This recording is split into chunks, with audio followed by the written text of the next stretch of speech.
ऐसे सब्जेक्ट में सबसे ज्यादा रिसर्च की जरूरत होती है। भाई जिस वेस्ट की कॉपी बीपवुड वाले करते हैं ना, उसने तो हमारे उपनिषदों के श्लोक मैट्रिक्स मूवी में थीम म्यूजिक में यूज किए थे।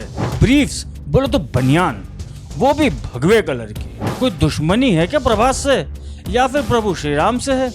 इतना कॉमन सेंस नहीं है क्या?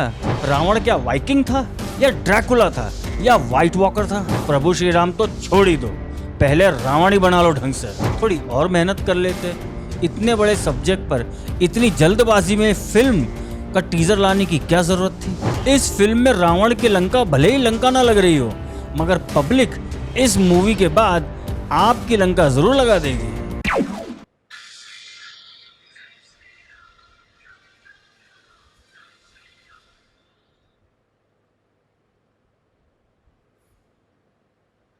कबीरदास जी का एक दोहा था, बुरा जो देखन मैं चला वाला। आज के समय में उसे अपडेट करने का टाइम आ चुका है। बुरा जो देखन मैं चला, बुरा ना मिलिया कोय, जो बीफवुड खोजा आपने, इनसे बुरा ना कोय। आज भाई अगर मेरे मुंह से कुछ इधर उधर निकले तो माफ़ कर देना, क्योंकि ऐसा दिमाग बहुत दिनों बाद खराब हुआ है। और हाँ, आज कोई डिस्क्लेमर नहीं दूंगा। जितने भी बीफवुड के भक्तगण हैं वो भी इस वीडियो को जरूर देखें, क्योंकि आज कुछ ऐसी बातें होंगी जो कोई नहीं कर पाएगा। सो enter at your own risk.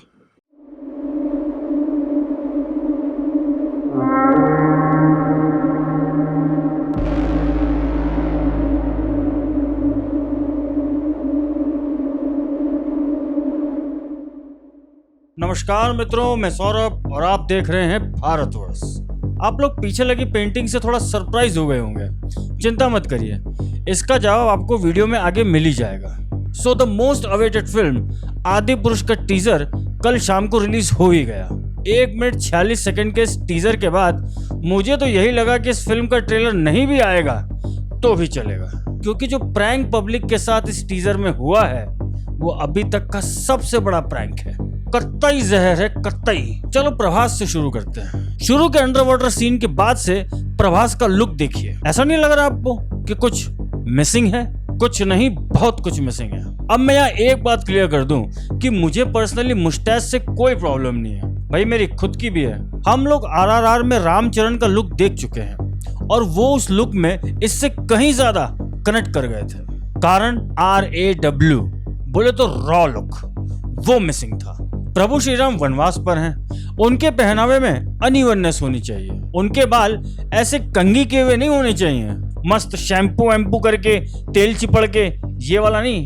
ये जो पोस्टर और ये पोज प्रभास का है वो कहाँ का कॉपी है मालूम है? इस इमेज का। ये एक 3D मॉडल है जो ZBrush नाम के एक सॉफ्टवेयर में बना है, जो आज से करीब 15 साल पहले का आर्ट है, जो विवेक राम सर के द्वारा बनाया हुआ है। जरा इसको ध्यान से देखो, कैसे उग्र जटाएं हैं इसमें, कैसा रफ लुक है इसमें। इसी का पोज कॉपी हुआ है। और प्रभास का लुक देखो, थोड़ा जूम इन करोगे तो नीचे की सैंडल भी दिख जाएगी। टीजर में थोड़ा देखोगे तो कवच तक पहना दिया गया है। और ये क्या है? ये ब्रीफ्स बोलो तो बनियान, वो भी भगवे कलर की हैं?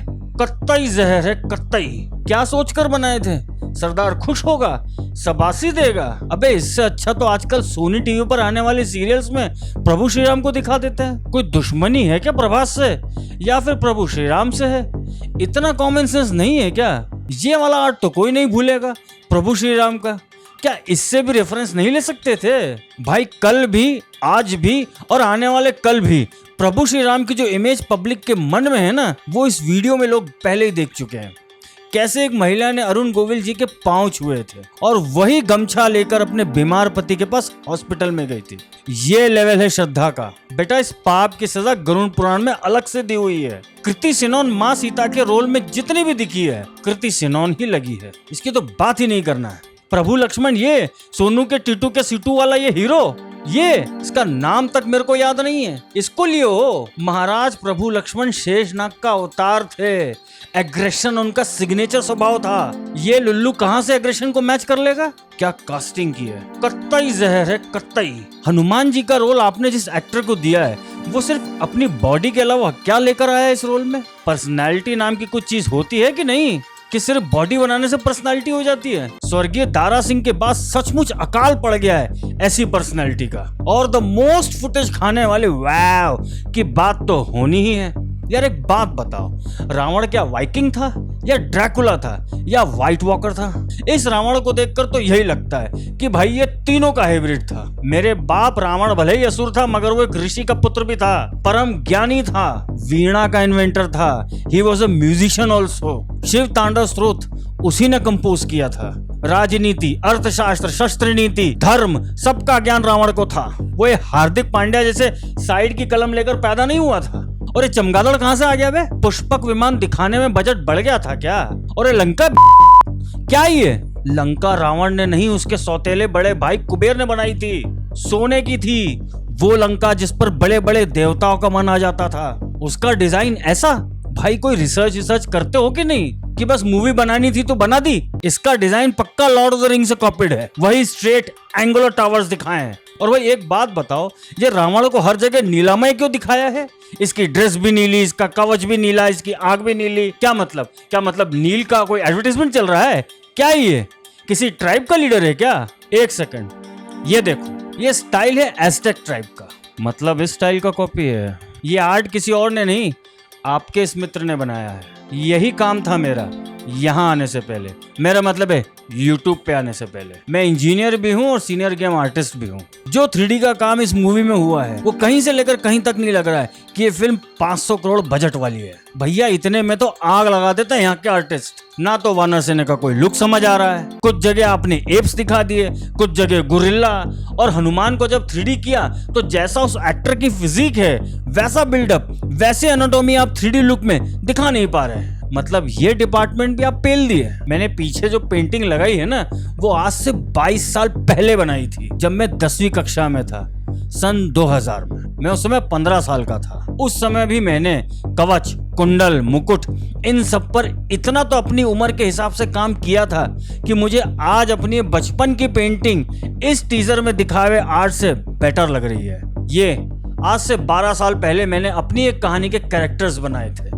इनमें वो RAW रॉ लुक मैंने दिया था। जो लोग लिखते हैं ना कि मैं मूवी क्यों नहीं बना लेता, खासकर बीफ वुड के चाहने वाले, तो भाइयों तुम फाइनेंस कर दो, इनसे अच्छा कैरेक्टर डेवलपमेंट मैं ही करके दे दूंगा। प्रभु श्री राम, रावण, प्रभु लक्ष्मण, हनुमान जी, मेघनाथ, माता सीता, जामवंत, बाली, सुग्रीव, कुंभकर्ण, विभीषण, ये सब कोई साधारण कैरेक्टर्स नहीं है। इनकी एक छवि आम पब्लिक में अभी भी साफ साफ है। ठीक है, एक्सपेरिमेंट होना चाहिए, मगर ऐसा कहां से इस फिल्म के कैरेक्टर्स भारतीय लग रहे हैं? रावण को यूरोपियन टच दे दिया। क्या समस्या है बीफ वुड को सनातन से? शुक्र है यहाँ कोई मुगल आर्किटेक्चर नहीं चिपका दिया। हमारे मंदिरों के आर्किटेक्चर देखकर समझ नहीं सकते थे क्या कि क्या आर्किटेक्चर रहा होगा उस समय? भाई जिस वेस्ट की कॉपी बीफ वुड वाले करते हैं ना, उसने तो हमारे उपनिषदों के श्लोक मैट्रिक्स मूवी में थीम म्यूजिक में यूज किए थे। जिस वेस्ट के पास उधारी का कल्चर है, वो भी हमारे रिच कल्चर का रेफरेंस लेकर हमें को सिखा देता है कि बेटा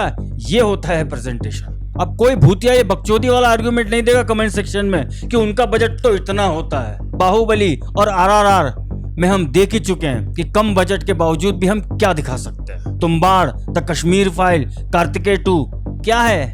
story telling comes first then rest of the department. सिर्फ बड़े बजट से फिल्में चलती ना तो आदित्य चोपड़ा की जितनी फिल्में अभी पिटी है ना, वो सब पिटती नहीं। इतना पैसा जाता कहाँ है? और अगर वानर सेना को 3D बनाया है, बाली और सुग्रीव को भी 3D बनाया है, तो हनुमान जी को भी 3D दिखा देते। एटलीस्ट कंसिस्टेंसी तो रहती।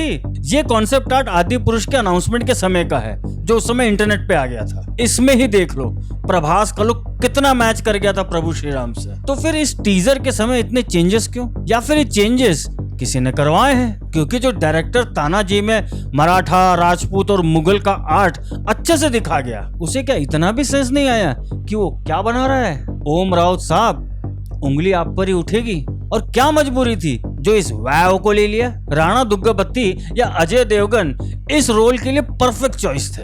Ravan was not animal like this, he was the most intellectual elite in the whole world at that time. प्रभु श्री राम तो छोड़ ही दो, पहले रावण ही बना लो ढंग से। इस फिल्म में माता सीता की फुटेज जब आएगी तब पता नहीं क्या होगा, और जब प्रभु लक्ष्मण की फुटेज ट्रेलर में आएगी तब क्या क्या होगा। मुझे लिटरली ये समझ नहीं आ रहा कि पब्लिक का एक्चुअल रिएक्शन तब क्या होगा। इसलिए मित्रों, आप लोगों का जो भी रिएक्शन है वो जरूर कमेंट करके बता देना। और अब चलते चलते एक संदेश ओम राउत साहब को। ओम जी देखो भैया, एक विनम्र सुझाव है मेरा, ये फिल्म ऐसे रिलीज मत कर देना, एटलीस्ट जैसा भी इस टीजर में दिख रहा है वैसा, क्योंकि मुझे नहीं पता कि पब्लिक ट्रेलर पर और बाद में मूवी रिलीज के बाद क्या हाल करेगी तुम्हारा। इस फिल्म में रावण की लंका भले ही लंका ना लग रही हो, मगर पब्लिक इस मूवी के बाद आपकी लंका जरूर लगा देगी। भारतीय सनातनी सब्जेक्ट पे अगर आपको फिल्म बनानी है ना,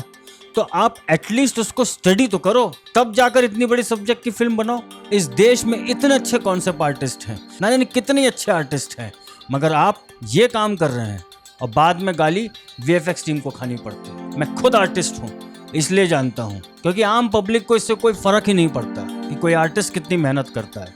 मगर आप जैसे बॉलीवुड के बड़े बड़े फिल्म डायरेक्टर्स, फिल्म मेकर्स अपने स्टारों को उतना पैसा दे देते हैं, मगर जहाँ मेहनत करनी होती है वहाँ पैसा खर्चते भी नहीं। ऐसे सब्जेक्ट में सबसे ज़्यादा रिसर्च की ज़रूरत होती है। जब इतना इंतज़ार आपने कराया, थोड़ा इंतज़ार और करवा देते, थोड़ी और मेहनत कर लेते।